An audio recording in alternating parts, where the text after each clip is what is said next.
الذي جعل الشمس والقمر بحسبان والنجم والشجر يسجدان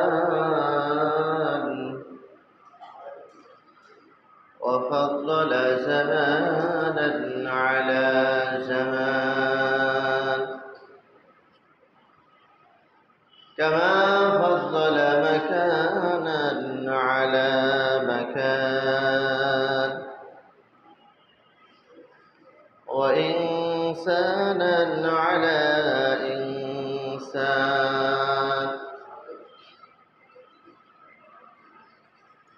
ونشهد أن لا إله إلا الله وحده لا شريك له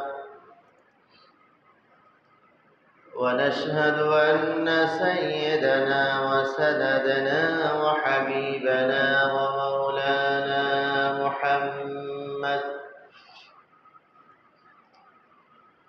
الذي أرسله بالحق بشيرا ونذيرا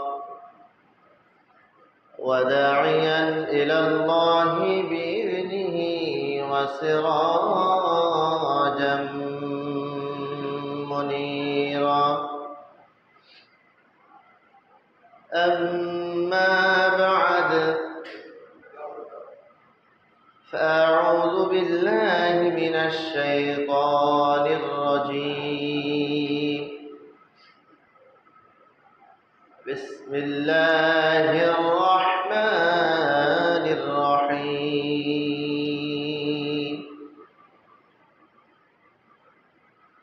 قل للمؤمنين يغضوا من أبصارهم ويحفظوا فروجهم ذلك أزكى لهم إن الله خبير بما يصنعون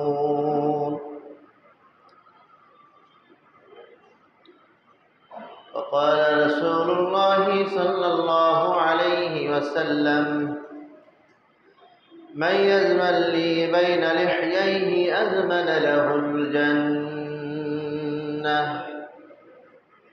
متفق عليه وقال تعالى إن الله وملائكته يصلون على النبي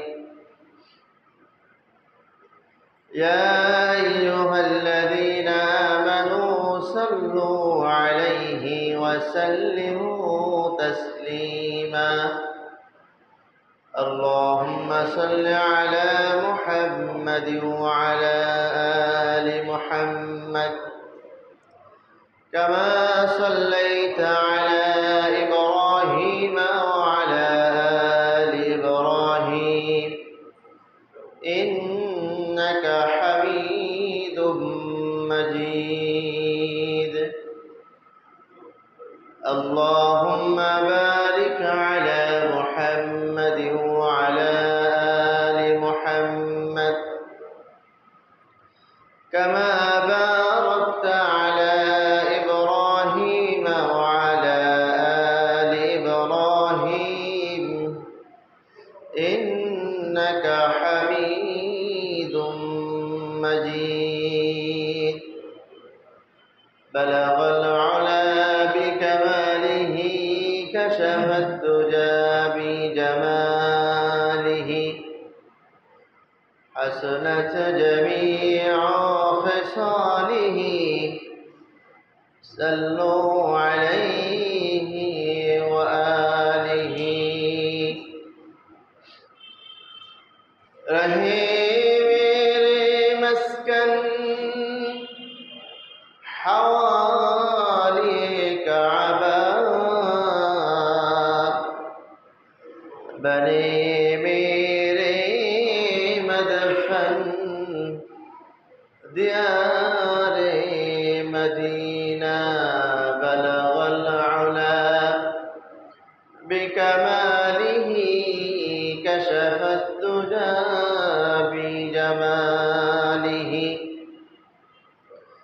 حسنت جميع وخصاله صلوا عليه وآله سبحانك لا علم لنا إلا ما علمتنا إنك أنت العليم الحكيم جزى الله عنا محمدا ما هو أهله لا إله إلا الله لا إله لا إله لا إله إلا الله لا إله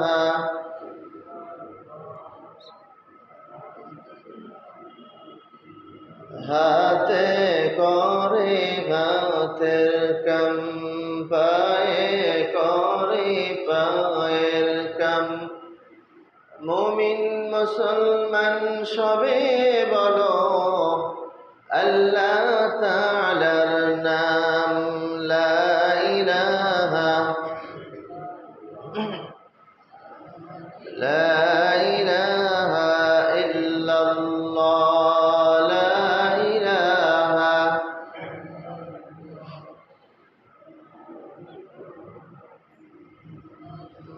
লা ইলাহা ইল্লাল্লাহ মুহাম্মাদুর রাসূলুল্লাহ সাল্লাল্লাহু আলাইহি ওয়াসাল্লাম। আলহামদুলিল্লাহ, আল্লাহ সুবহানাহু ওয়া তাআলা পবিত্র মাহে রবিউল সানির শেষ প্রান্তে শেষ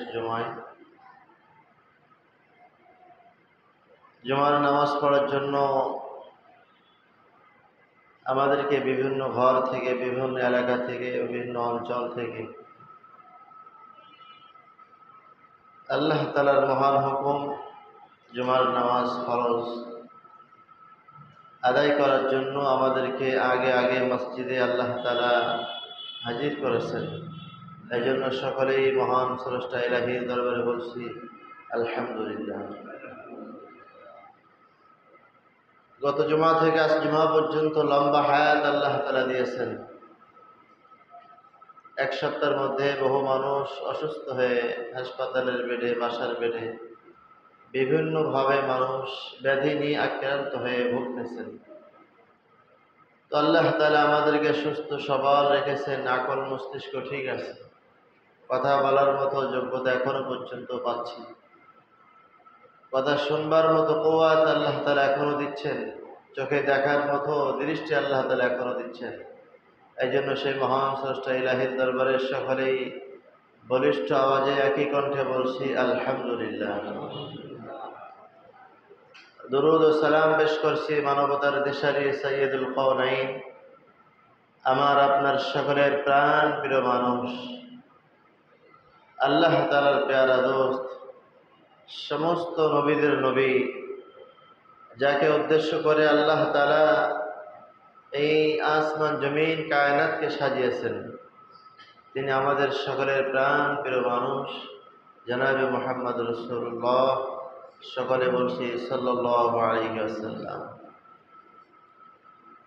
পবিত্র জুমার দিন শুরু হয়েছে ইয়াউমুস সারদার।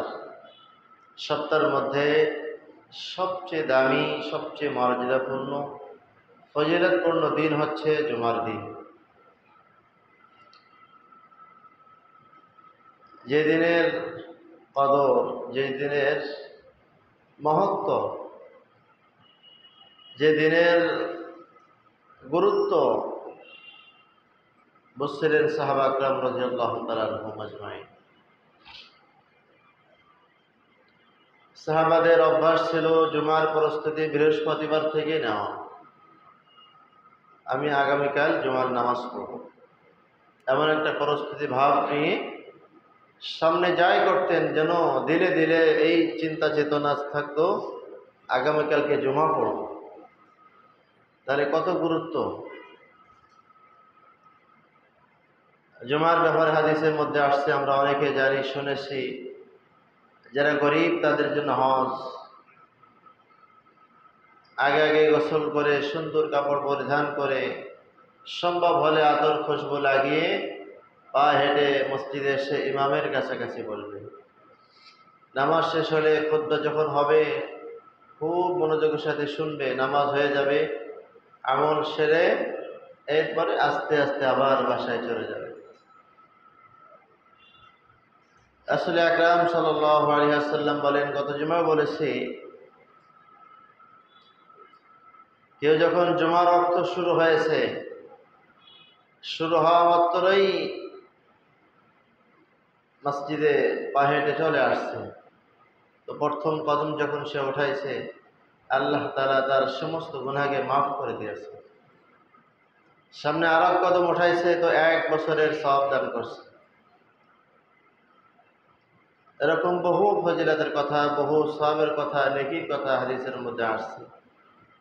বাকি আমাদের সব জানা কথা, শোনা কথা মানতে আমাদের অসুবিধা।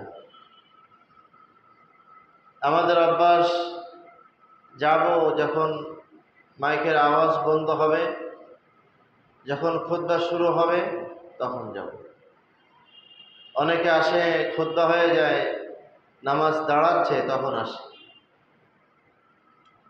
তো আমি মসজিদে আসছি, আমার তো ফেরেশতাদের খাতায় নাম উঠছে। তো ফেরেশতাদের খাতায় নাম উঠতে হলে আমাকে খুতবার আগে, খাতা বন্ধ হওয়ার আগে মসজিদে প্রবেশ করতে হবে। যখন ইমাম সাহেব খুতবা পেশ করেন, খুতবা শুরু করেন, ফেরেশতাদের খাতা বন্ধ হয়ে যায়। তো এরপরে আসলে তো আমার খাতায় নাম উঠবে না। এই জন্য আগে আগে মসজিদে আমরা আসার চেষ্টা করব। আল্লাহ তাআলা তৌফিক দান করেন। যতটুকু ইবাদত বন্দেগী করা যায় ইখলাসের সাথে, কোনো লৌকিকতা না, মানুষ দেখানো না, আল্লাহ তাআলাকে রাজি খুশি করার জন্যই করব। লৌকিকতা হলে, লোক দেখানো হলে, পাহাড় সমান নেকি হলেও কাজ নাই। বছরের পর বছর হজ হচ্ছে, কোনো লাভ নেই যদি লোক দেখানো হয়। ভিতরে যদি আল্লাহ ওলা না হয়, ভিতর যদি রেজায় মাওলা না থাকে, আল্লাহ তাআলার সন্তুষ্টি না থাকে, তো সারা দিনের ইবাদত কোনো লাভ নাই, সারা বছরের রোজারও কোনো লাভ নাই, বছরে বছরে হজের কোনো লাভ নাই। এই জন্য ইখলাস ওয়ালা আমলের দাম বেশি। কম হোক, আমলের মধ্যে যেন ইখলাস থাকে। ইখলাস না হলে, নিজের সব অর্থায়নে একটা মসজিদ নির্মাণ করেছি, কারোর বাসায় নেই, তো এখানে আমার ইখলাস যদি না আসে, এই মসজিদ করে দেওয়ার কোনো অর্থ হলো না। এই জন্য ইখলাস খুবই গুরুত্বপূর্ণ। একানিষ্ঠতা, আল্লাহ তাআলা তৌফিক দান করেন। যতটুকু করব যেন ইখলাস থাকে। আজিবা ঘটনা মনে পড়ছে, সকলের চেনা জানা মানুষ বাইজিদ বুস্তামি রহমতুল্লাহ আলাইহি। চিনি মানে নাম শুনেছি অনেক, বইও পড়েছি অনেক, এই জন্য বললাম চেনা জানা। বাইজিদ বুস্তামি রহমতুল্লাহ আলাইহি জগৎ বিখ্যাত একজন ওলি ছিলেন, আল্লাহ ওয়ালা মানুষ ছিলেন, মায়ের দোয়ায় বড় হয়েছেন, আমাদের জানা আছে। তো বাইজিদ বুস্তামি রহমতুল্লাহ আলাইহি বোস্তাম শহরে, নাম হচ্ছে বাইজিদ, আর বোস্তাম শহরে বসবাস করতেন, তাই বাইজিদ বুস্তামি বলা হয়। তো বোস্তাম শহরের মানুষ সব বারবার তার কাছে আসতেন, মুসাফা করতেন, আলোচনা শুনতেন, এক কথায় ভিড় জমাতেন। আশরাফ আলী থানভী রহমতুল্লাহ আলাইহি তার কিতাবের মধ্যে লেখেন, একানিষ্ঠতা, ইখলাস কাকে বলে, আমল কিভাবে আল্লাহ তাআলাকে রাজি খুশি করার জন্য করব। আমরা অনেক সময় তো ব্যানার করে বসে থাকি যে আমার কাছে আসো, লোকজন আমার কাছে আসবে, এই জন্য এখন পীর সাহেবদেরও ব্যানার হয়ে গেছে, বড় বড় আলেমদের এখন ব্যানার দিয়ে লোক সমাগমের জন্য ডাকতেছে। অথচ আমাদের পূর্বেকার এই অল্প কিছু আগে ব্যতিক্রম ছিল। আমার ইবাদত যেন কেউ না দেখে, আমার আমল যেন কেউ না দেখতে পায়, এমন একটা অভ্যাস ছিল। এখন আমাদের কিন্তু ব্যতিক্রম। 1000 টাকা দিলে বারবার বলে, হুজুর আমার টাকাটা লেখান। আমাদের এখানে না, অন্য জায়গায় এভাবে নাম প্রকাশ করার জন্য বেশি ইচ্ছুক। তার মানে দিলে আল্লাহ নাই। আশ-শাবরি থানবী রহমতুল্লাহ আলাইহি কিতাবের মধ্যে লেখেন, হযরতে বাইজিদ বুস্তামি রহমতুল্লাহ আলাইহি বুস্তাম শহরে বসবাস করতেন। লোকজন তার কাছে ভিড় করত, বারবার আসতো, হুজুরের সঙ্গে মুসাফা করত, সালাম বিনিময় করত, কথা বলত। বাইজিদ বুস্তামি রহমতুল্লাহ আলাইহি ঠিক মতো নির্জনতা পেত না, ইবাদত বন্দেগী করার জন্য ভালো কোনো সময় পেত না। সব সময় লোকজনের আনাগোনা। নামাজ শেষ হলে একজনের সঙ্গে কথা বলতে হয়, নামাজ শেষ হলে মানুষের সঙ্গে দেখা করতে হয়, কথা বলতে হয়। একানিষ্ঠভাবে একদম লৌকিকতা ছাড়া, মানুষ দেখানো ছাড়া ইবাদত বন্দেগী করা যায় না। এই জন্য ভাবলেন আমার বুস্তাম শহর ছেড়ে চলে যেতে হবে, এই শহরে আর বসবাস করব না। এই শহরের সব লোকজন আমাকে চিনে, আমার কাছে বারবার আসে। এজন্য শহর ছেড়ে, এলাকা ছেড়ে অন্য এলাকায় চলে যাবেন, অন্য দেশে চলে যাবেন মনস্থ করলেন। কারণ এখানে সবাই আমাকে চিনে, বারবার আমাকে জ্বালায়, আমার কাছে আসে। এমন এক জায়গায় যাব যেন কেউ না চিনে, না জানে। নিয়ত ভালো। হযরতে বাইজিদ বুস্তামি রহমতুল্লাহ আলাইহি তার খুব আপনজন ঘনিষ্ঠ কয়েকজন মানুষ নিয়ে রওনা হলেন। অজানা এক দেশে সফর করেছেন, যে দেশের মানুষ তাকে চিনবে না। সুন্দরভাবে, একানিষ্ঠভাবে একদম আল্লাহ তাআলাকে রাজি খুশি করার জন্য ইবাদত বন্দেগী করা যাবে, এই নিয়ত নিয়ে সফরে বের হয়েছেন। ঘনিষ্ঠ কজন মানুষ তাদের সঙ্গে নিয়ে কয়েকদিন পথ সফর করেছেন। হাঁটতে হাঁটতে পাহাড়ি অঞ্চলে চলে গেছেন, পাহাড়ি এলাকা। বাইজিদ বুস্তামি রহমতুল্লাহ ভাবলেন কয়েকদিন পথ সফর করেছি, হয়তো এমন একটা জায়গায় এসেছি আমাকে কেউ চিনে না। পাহাড়ি এলাকা, আমাকে কে চিনবে? হয়তো সম্ভবত আমাকে কেউ চিনবে না। এখানেই তাঁবু গাড়া যাক, এখানেই বসবাস করব, এখানেই ইবাদত বন্দেগী করব, যাতে মানুষ আমার কাছে বেশি না আসে, না চিনে। কিন্তু ঘটনা ব্যতিক্রম। ওই এলাকার মানুষের কাছে খবর কে পৌঁছালো? তারা প্রত্যেকে পরামর্শ করলো, শোনো, আমাদের এলাকায় জগৎ বিখ্যাত ওলি আসবে, বাইজিদ বুস্তামি রহমতুল্লাহ আলাইহি আসবে। তাকে ইস্তেকবাল করতে হবে, তাকে স্বাগত জানাতে হবে, তোমরা প্রস্তুত থাকো। সব লোকজন পাহাড়ের এলাকার মধ্যে অবস্থান করতেছে। অথচ তিনি গেলেন যে আমাকে কেউ যেন না জানে, একানিষ্ঠভাবে নির্জন স্থানে যে ইবাদত বন্দেগী করব, আমাকে যেন কেউ না দেখে। বুস্তাম শহর ছেড়ে কয়েকদিন পথ সফর করে চলে গেলেন অনেক দূরে। সেখানেও প্রচুর পরিমাণে মানুষ, পাহাড়ের মধ্যে ঢল নেমেছে, মানুষের ঢল। বাইজিদ বুস্তামিকে স্বাগত জানাবে, আহলান সাহলান মারহাবা বলার জন্য দাঁড়িয়েছে। বাইজিদ বুস্তামি রহমতুল্লাহ আলাইহি ভাবলেন এই লোক সমাগম কি করে সরানো যায়। হঠাৎ তার জেহেনের মধ্যে খেয়াল এসে গেল, মাথার মধ্যে তার পরামর্শ এসে গেল, আমার কাছে যে রুটি আছে এই রুটি আমাকে খেতে হবে। যেহেতু রমজান মাস, আমি যখন রুটি খাবো তখন ভাববে যে রমজান মাসে হুজুর রোজা থাকে না, কেমন বড় হুজুর। কৌশল খাটিয়ে বাইজিদ বুস্তামি রহমতুল্লাহ আলাইহি নিজের ব্যাগ থেকে, থলে থেকে রুটি খাওয়া শুরু করলো। দূর থেকে লোকজন দেখে, কেইসা হুজুর রমজান মাসে রোজা থাকে না। এর জন্য আমরা দাঁড়িয়ে আছি, ভিড় করতেছি। কেমন হুজুর যে রমজান মাস পেয়েছে, রোজা রাখলো না। এর কাছে যাওয়া যাবে না, লোকজনকে সরাও সরাও। বাইজিদ বোস্তামি রহমতুল্লাহ বলেন, এইটাই তো আমি চাচ্ছি, তোমরা আমার থেকে দূরে সরে যাও। আশরাফ আলী থানভী রহমতুল্লাহ আলাইহি লেখেন, বাইজিদ বোস্তামি রহমতুল্লাহ আলাইহি রমজান মাস ছিল, কিন্তু রমজান মাসের সফরের জন্য রোজা রাখার বিধান আছে। রমজান মাস কিন্তু রোজি কেউ সফরে যায়, সে রোজা না রাখলেও গুনাহ নাই, পরে রেখে দেবে। বাইজিদ রহমতুল্লাহ আলাইহি ভাবলেন যে আমি যেহেতু সফরের হালাতের মধ্যে আছি, রোজা রাখবো না, রোজা ভেঙে রুটি খাবো, তাহলে লোকজন আমার থেকে দূরে সরে যাবে। তাহলে তাদের আমলের মধ্যে ইখলাস ছিল, এটা বলার উদ্দেশ্যে ঘটনা সামনে আসছে।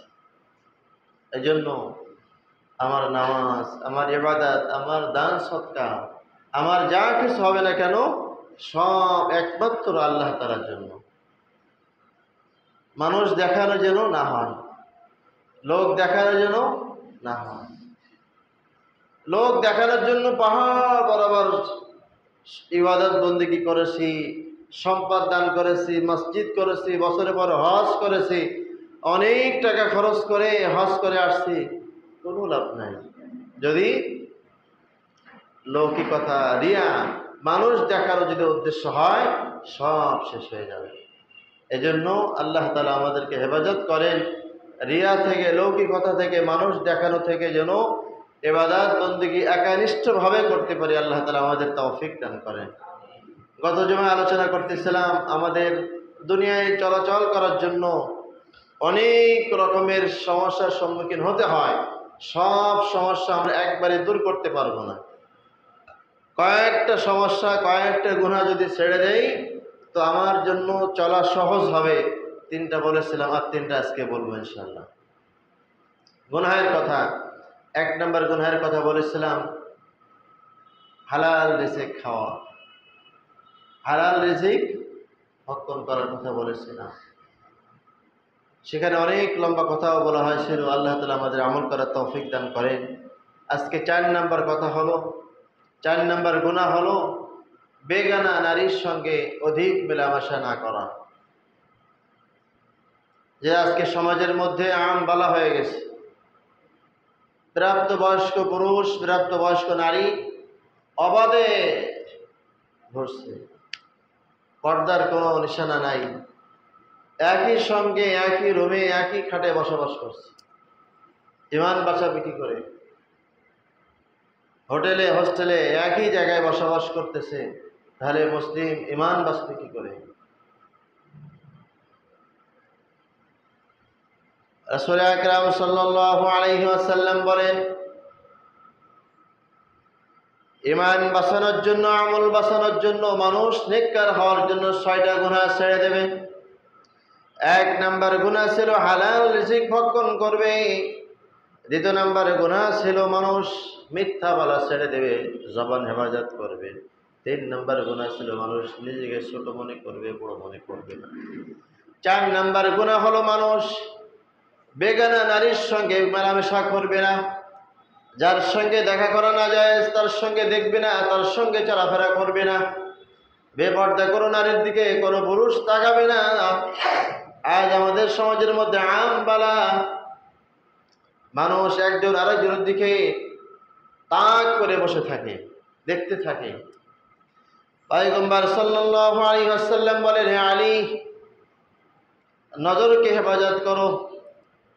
আর নজরের ব্যাপারে আলী রাদিয়াল্লাহু তাআলা আনহুকে বলেন, দেখো, যখন তোমার দৃষ্টিতে প্রথম নজর পড়বে, সাথে সাথে নজর তুমি সংরক্ষণ করবা। একটা বেগানা নারীর দিকে যদি তোমার নজর চলে যায়, একটা নারীরও যদি কোনো পুরুষের দিকে নজর চলে যায়, হঠাৎ সাথে সাথে নজরকে তোমরা ফেরাবে, দ্বিতীয়বার আর তোমরা তাকাবে না, তাহলে তোমাদের কোনো গুনাহ হবে না। প্রথম নজরের জন্য তোমাদের পাকড়াও করা হবে না। একবার দেখার সাথে যাবার পরবর্তী দেখা হয়, তাহলে তখন পাকড়াও করা হবে, গুনাহ হবে। রাসূল আকরাম সাল্লাল্লাহু আলাইহি ওয়াসাল্লাম বলেন, যখন কোনো নারী কোনো পুরুষ তার নজরকে হেফাজত করবে, বেগানা নারী পুরুষ থেকে যখন তার নজরকে সাথে সাথে নিম্নগামী করবে, আল্লাহ তাআলার সাথে সাথে তার নফল নামাজ 1000 রাকাত নফল নামাজ পড়লে যে সওয়াব হতো সম পরিমাণ সওয়াব দান করবে। আজ আমাদের সমাজের মধ্যে যুবকরা তাকিয়ে থাকে, বৃদ্ধরা তাকিয়ে থাকে নারী পুরুষের দিকে। পুরুষরাও করে, নারীরাও করে। এটা কঠিন অন্যায়, কঠিন গুনাহ। নজর হেফাজত করার জন্য পয়গম্বর সাল্লাল্লাহু আলাইহি ওয়াসাল্লাম 5টি উপায় বলেছেন। 5 উপায়ে নজর হেফাজত করা যায়, সংরক্ষণ করা যায়। নজর হেফাজত করার 5টি সবচেয়ে সুন্দর পদ্ধতি। 1 নাম্বার পদ্ধতি হলো নজর সব সময় নিচের দিকে দিয়ে চলা। আল্লাহ তাআলা নির্দেশ করেন, কুল্লিল মুমিনিন ইয়াগুদ্দু মিন আবসারিহিম ওয়া ইয়াহফাযু ফুরুজাহুম যালিকা আযকা লাহুম। ও ঈমানদার পুরুষ, ঈমানদার নারী, তোমরা তোমাদের নজরকে নিম্নগামী করো, নজরকে নিচের দিকে রাখো। নজর সবসময় উপরে রাখবে না, নিচের দিকে পা হেঁটে পায়ের দিকে রাখবে। পয়গম্বর সাল্লাল্লাহু আলাইহি ওয়াসাল্লাম হাঁটতেন যেন নিচের দিকে নজর করে করে হাঁটতেন। সাহাবাদেরকেও শেখাচ্ছেন, সাহাবারা তোমরা সব সময় যখন রাস্তায় চলবে তোমাদের দৃষ্টি থাকবে নিচের দিকে। মনে হবে যেন তোমার কোনো কিছু হারিয়ে গেছে। মানুষ যখন কোনো কিছু হারিয়ে যায় রাস্তায়, তখন কিন্তু একদম নজর রাস্তার দিকে থাকে, পাশ দিকে গেল না গেল লক্ষ্য করে না, দেখে না। পয়গম্বর বলেন, ঠিক অনুরূপ ভাবে তুমি যখন রাস্তায় চলবে তোমার নজর থাকবে নিচের দিকে, যেন কি হারিয়ে গেছে। আসলে আজকে আমাদের ঈমান হারিয়ে গেছে, আমল হারিয়ে গেছে, আমরা ঈমান তালাশ করছি। এই জন্য আমার রাস্তায় চলতে হবে, ঘর থেকে বের হতে হবে, তবে বের হওয়ার সাথে সাথে নজর নিচের দিকে চলে যাবে, উপরের দিকে যাবে না। 1 নাম্বার আমল হলো নজর নিচের দিকে রাখা, আর দিলে দিলে বিশ্বাস করা যে আমি আমার নজরকে নিচে রাখলাম, যার কারণে আল্লাহ তাআলা আমাকে নেকি দান করবে। এই আশা নিয়ে যদি কেউ নজর নিচে রাখে, পয়গম্বর বলেন তার প্রত্যেকটা কদমে কদমে তার আমলনামায় নেকি হবে। আল্লাহ তাআলা নির্দেশ করছেন নজর নিম্নগামী করো, নিচে রাখো। আমি যদি এই আশা রাখি যে আমি রাস্তায় বের হয়েছে, আমাদের প্রয়োজন, যেতে হবে, বাজার করতে হবে, বিভিন্ন জায়গায় যেতে হবে, তো ঠিক আমি আমার যেভাবে চলার গতি চলবো, নজর থাকবে নিচের দিকে। আর এই দিলে আশা থাকবে যে আমি আমার নজরকে নিচে রাখলাম, হেফাজত করলাম, এর বদলতে আল্লাহ তাআলা আমাকে নেকি দান করবে, সব দান করবে। এই আশা নিয়ে যদি কেউ বের হয়ে নজর নিম্নগামী করে পথ চলতে পারে, তো পয়গম্বর বলেন তার প্রত্যেক কদমে কদমে নেকি হবে। আমরা তো এমন আছি যে তাক করে থাকি কয়েক কিলোমিটার চলে যায়, নজর সরে না, গুনাহ হবে। আন-নাজরু জিনাল আইন, চোখের গুনাহ হলো দেখা। একটা জিনিস দেখলে মানুষের আকর্ষণ হয় দিলের মধ্যে, তখন ওই গুনাহের কাজ করার জন্য সকলেই অগ্রসর হয়, পায়ে হাঁটতে থাকে তাকে পাওয়ার জন্য, বা যা হোক, তখন আকর্ষণ বেড়ে যায়। এই জন্য নজর নিম্নগামী হলে এটা আর দেখা হবে না। এই জন্য আমরা নজর নিচে রাখবো, ও এক প্রথম উপায়। দ্বিতীয় উপায় হলো নজর হেফাজত করার জন্য, চোখ সংরক্ষণ করার জন্য দ্বিতীয় উপায় হলো যারা নেক মানুষ, যারা নেককার, যে সমস্ত লোক ভালো বুজুর্গ মানুষ, তাদের সঙ্গে থাকা। সাপোজ মনে করেন যে আমাদের 28 নম্বর ওয়ার্ডে 18টা মসজিদ আছে। এমনকি কোনোদিন হয়েছে যে সব ইমাম সাহেবরা ভার্সিটির সামনে যে দাঁড়িয়ে আছে, মেয়েরা বের হবে দেখবে, এরকম কিন্তু কোনোদিন দেখা যায়নি। কিন্তু হ্যাঁ, এমন দেখা গেছে 10-12 জন যুবক ভার্সিটির সামনে, মহিলা কলেজের সামনে দাঁড়িয়ে আছে। ওর সঙ্গে আমার সন্তান মিশতেছে। যদি আমার সন্তান ইমাম সাহেবের সঙ্গে মিশে, আমার সন্তান একজন মুয়াজ্জিন সাহেব মিশে, আমার সন্তান যদি হাজির সাহেবের সঙ্গে মিশে, এই নজর থেকে বেঁচে যাবে। এই জন্য পয়গম্বর সাল্লাল্লাহু আলাইহি ওয়াসাল্লাম বলেন, নজর সংরক্ষণ করার জন্য, দৃষ্টি সংরক্ষণ করার জন্য দ্বিতীয় আমল হলো আলিমদের সঙ্গে মিশবা। যারা নেককার, যারা পরহেজগার, যারা আবেদ মানুষ, যারা পরহেজগার মুত্তাকি, যারা মসজিদে অধিক পরিমাণে আসে, তাদের সঙ্গে তুমি মিশবা, তাহলে এই গুনাহ থেকে বাঁচা যাবে। একজন আলেম কিন্তু নারীর সঙ্গে মেলামেশা করতে চায় না, অবাধে, ব্যতিক্রম হয়। নফস খারাপ হলে অনেক সময় ব্যতিক্রম হয়ে যায়, বাকি এটা খুবই কম, অনেক দুর্বল ব্যবহার কম। এক নাম্বার উপায় হলো নজর নিম্নগামী করা। দ্বিতীয় নাম্বার উপায় হলো যারা নেককার মানুষ, যারা পরহেজগার মানুষ, যারা আলিম মানুষ, তাদের সঙ্গে থাকা, তাদের সঙ্গে মিলে থাকা। আল্লাহ তাআলাও নির্দেশ করেছেন কুনু মা'আস সাদিকিন, যারা নেককার, যারা পরহেজগার, তাদের সঙ্গে বন্ধুত্ব করো, তাদের সঙ্গে দোস্তি করো। আজীব এক ঘটনা মনে পড়ছে। হঠাৎ এক বাদশাহ রানীর একমাত্র মেয়ে বিবাহের উপযুক্ত হয়ে গেছে, বিবাহ দিতে হবে। লম্বা কথা সংক্ষেপ করে সামনে কথা যেতে হবে। খাওয়ার টেবিলে বারবার যখন বাদশাহ রানী বসে, তাদের বিবাহের কথা, যে মেয়ে বিবাহ দিতে হবে, কি করা যায়? বাদশার ইচ্ছা হলো একজন আলেম ছেলে দেখে, দিনদার ছেলে দেখে দেব। আর রানীর ইচ্ছা হলো না, একজন চাকরিজীবী মাস্টার, সরকারি চাকরিজীবীর কাছে মেয়ে বিবাহ দিতে হবে। বাদশাহ বলল তাহলে দেখা যাক, উভয়কে পরীক্ষা করা হবে। বাদশাহ রানী দুজন মিলে পরামর্শ করলো, ঠিক আছে, একজন মাস্টারকে পরীক্ষা করা হোক আর একজন আলেমকে পরীক্ষা করা হোক, যে পরীক্ষায় পাশ করবে তার সঙ্গে আমার মেয়ে বিবাহ দিতে হবে। বলে হ্যাঁ ঠিক আছে। এলান করে বাছাই করে করে মাস্টার আনা হলো। এলান করে বাছাই করে করে একজন আলেমকে আনা হয়েছে। বাদশার মেয়ে বিবাহ বলে কথা। পরীক্ষা করার জন্য একটা রুম বানানো হলো, সুন্দর একটা রুম বানিয়ে সেখানে 2 বোতল মদ, 2 জন প্রাপ্ত মানুষ আর 2টা তরবারি দেওয়া হয়েছে, আর এক বাদশার মেয়েকে রাখা হয়েছে। বাদশা হুকুম করলেন, দেখো এই ঘরে প্রবেশ করতে হবে, প্রবেশ করতে হবে, তবে মনে রাখবে যে কোনো একটা করতে হবে, তবে কাজটা যেন অন্যায় না হয়, গুনাহ না হয়। অন্যায় ছাড়া, অপরাধ ছাড়া একটা কাজ করবা, না হলে কিন্তু তোমাকে ফাঁসির কাজটা ঝুলতে হবে। আগে মাস্টার ভেতরে প্রবেশ করছে, একটা মেয়েও আছে, মদের বোতলও আছে, 2টা তরবারিও আছে, আবার বাচ্চার মেয়েও আছে। মাস্টার চিন্তা করলেন এখানে কোনটা ছোট। মাস্টার ভাবলেন যদি আমি তরবারি দিয়ে 2 জন মানুষকে হত্যা করি, তো হত্যার বদলে আমাকে হত্যা করা হবে, মেরে ফেলা হবে, আর আমার আখেরাত চিরবদনাম হয়ে যাবে, আখেরাত আমার বরবাদ হয়ে যাবে, আমার অনন্ত অসীম যে দুনিয়া শেষ হয়ে যাবে। হত্যা করা থেকে ফিরে আসলেন। মাস্টার পরক্ষণে চিন্তা করলেন যদি মেয়ের সঙ্গে জিনায় লিপ্ত হয়, তো যখনই কোনো মানুষ জিনায় লিপ্ত হয় তখন তার ঈমান থাকে না, বেঈমান হয়ে যায়, আর বেঈমান হয়ে যদি মারা যায় তার সাথে সাথে জাহান্নাম।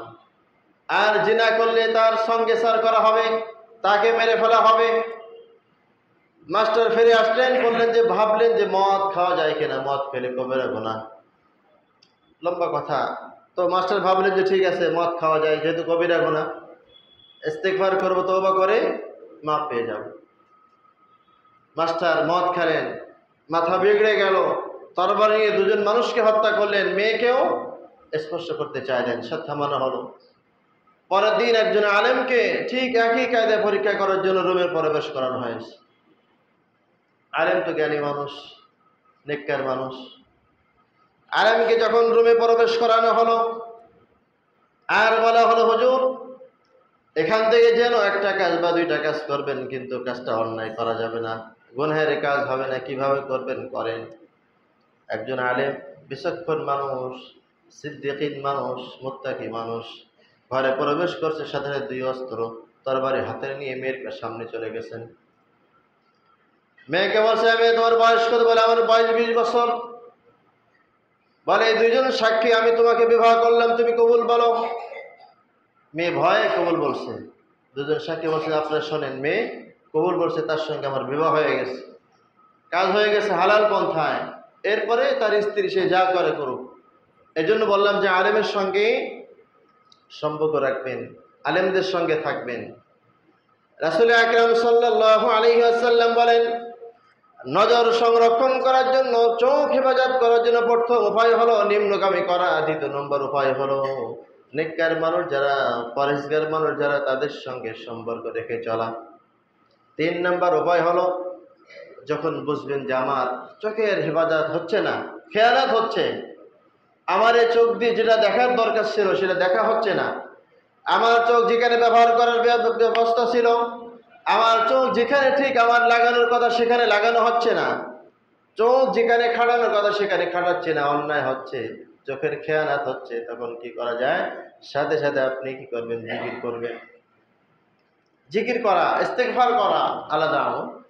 তো যখন বুঝবেন যে চোখের হেফাজত হচ্ছে না, গুনাহ হচ্ছে, চোখের খেয়ানত হচ্ছে, চোখ যেভাবে ব্যবহার করার প্রয়োজন ছিল সেভাবে ব্যবহার হচ্ছে না, আমার গুনাহ হয়ে যাচ্ছে, তখন সাথে সাথে আল্লাহ তাআলার স্মরণ করে আল্লাহ তাআলার কাছে জিকির করা, ইস্তেগফার করা।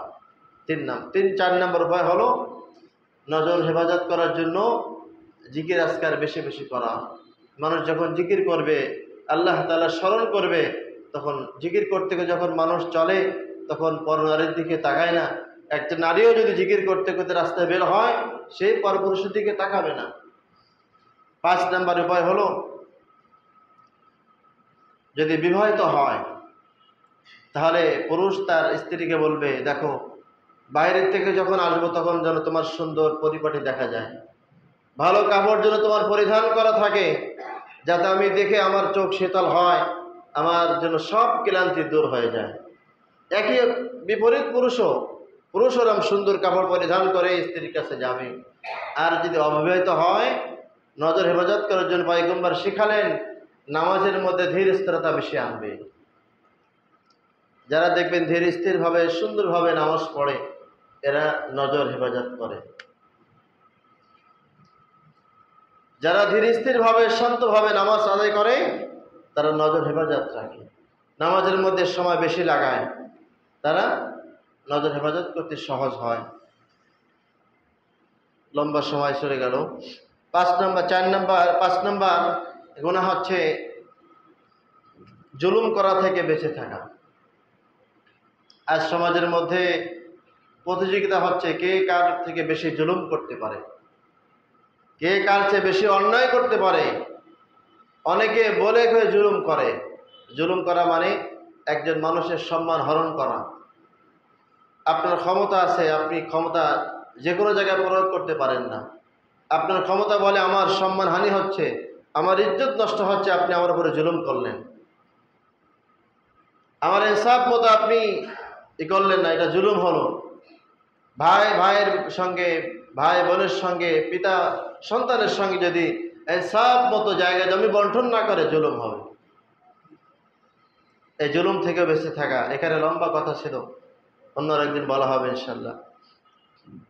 6 নম্বর গুনাহ হচ্ছে মানুষ রাগ করবে না, রাগ নিয়ন্ত্রণ করবে, ক্রোধ থেকে বেঁচে থাকবে।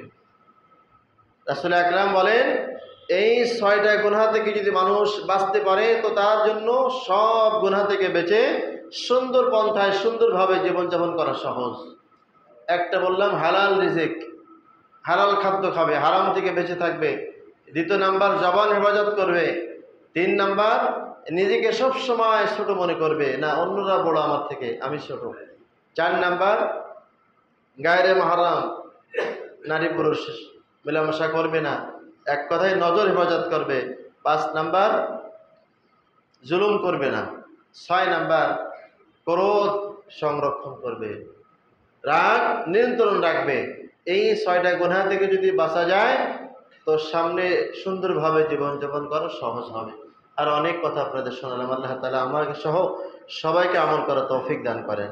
যারা সুন্নাত পড়তে পারেন না, সুন্নাত পড়েন ইনশাআল্লাহ।